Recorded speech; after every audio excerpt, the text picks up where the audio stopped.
দর্শক, defending champion Islamabad ইউনাইটেডকে 95 রানের বিশাল ব্যবধানে হারিয়ে পাকিস্তান সুপার লিগ পিসিএল এর চলতি আসরে ফাইনালে উঠেছে লাহোর কালান্দার্স। বল হাতে দুর্দান্ত পারফরমেন্স করেছেন লাহোরের বাংলাদেশি স্পিনার রিশাদ হোসেন। দর্শক, 34 রানে 3 উইকেট শিকার করেছেন এই লেগ স্পিনার। ভারত ও পাকিস্তানের মধ্যকার দ্বন্দ্বের মাঝপথে বন্ধ হয়ে গিয়েছিল পাকিস্তানের সুপার লিগ পিসিএল।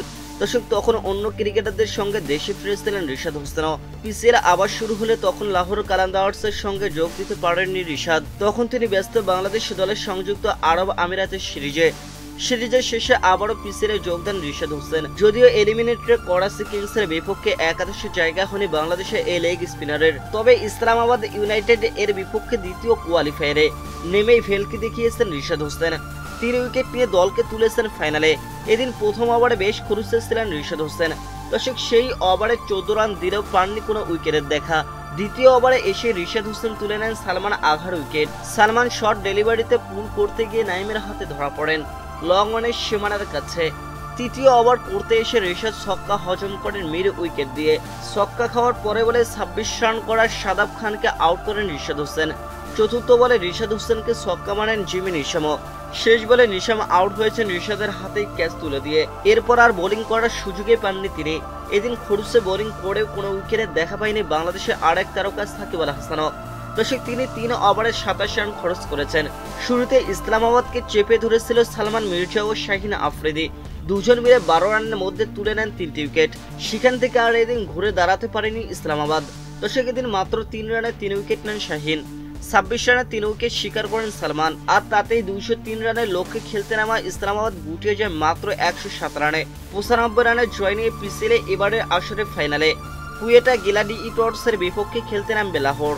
দর্শকের আগে এই ম্যাচে টস জিতে আগে ব্যাটিং এর সিদ্ধান্ত নেয় লাহোরের অধিনায়ক আফ্রিদি। ব্যাট করতে নেমে দ্বিতীয় ওভারে তারা হারায় ফখর জামানের উইকেট। মাত্র 12 রান করে টাইমাল মিলসের বলে উইকেটের পেছনে ক্যাচ দিয়ে আউট হন তিনি। এরপর আব্দুল্লাহ শফিককে নিয়ে লাহোরের রান বাড়িয়েছেন মোহাম্মদ নাইম। দর্শক, এই দুই ব্যাটারের মধ্যে নাইম শুরু থেকে আক্রমণাত্মক ছিলেন। তিনি 25 বলে তুলে নেন হাফ সেঞ্চুরি। তাদের দ্বিতীয় উইকেটের জুটি থেকে এসেছে ৭৭ রান। নাইম হাফ সেঞ্চুরির পর এমাদ ওয়াসিমের শিকার হয়ে ফিরলে এই জুটি ভাঙে। এদিন শফিক ও কুশেল পেরেরা তৃতীয় উইকেটে আরও যোগ করেন 48 রান। দর্শক, শফিক আউট হয়েছেন 25 রান করে। এরপর কুশেল পেরেরা, ভানুকা ও রাজাপাকসে টেনেছেন লাহোরের ইনিংস। রাজাপাকসে এদিন 13 বলে 22 রান করেন। দর্শক, আসিফ আলী 7 বলে 15 রান করে আউট হয়েছেন। এক প্রান্তে আগলে রেখে 35 বলে 61 রানের ইনিংস খেলেন পেরেরা। তার ব্যাটে ভর করে মূলত 200 রানের বেশি রান সংগ্রহ করে লাহোর। দর্শক, এদিন ব্যর্থ হয়েছে বাংলাদেশের দুই ব্যাটার সাকিব আল হাসান ও রিশাদ হোসেন। মিলসের করা ইনিংসের শেষ ওভারে ব্যাট করতে এসে প্রথম বলে উঠ খেলেন সাকিব আল হাসান।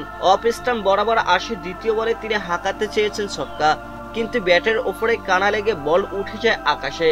ফলে বদলি ফিল্টার মোহাম্মদ নওয়াজের ক্যাচ হয়ে সাজঘরে ফিরে যেতে হয় তাকে। দর্শক, এ নিয়ে টানা 2 ম্যাচে 0 রানে আউট হয়েছেন সাকিব আল হাসান। এদিন ব্যর্থ হয়েছে রিশাদ হোসেনও।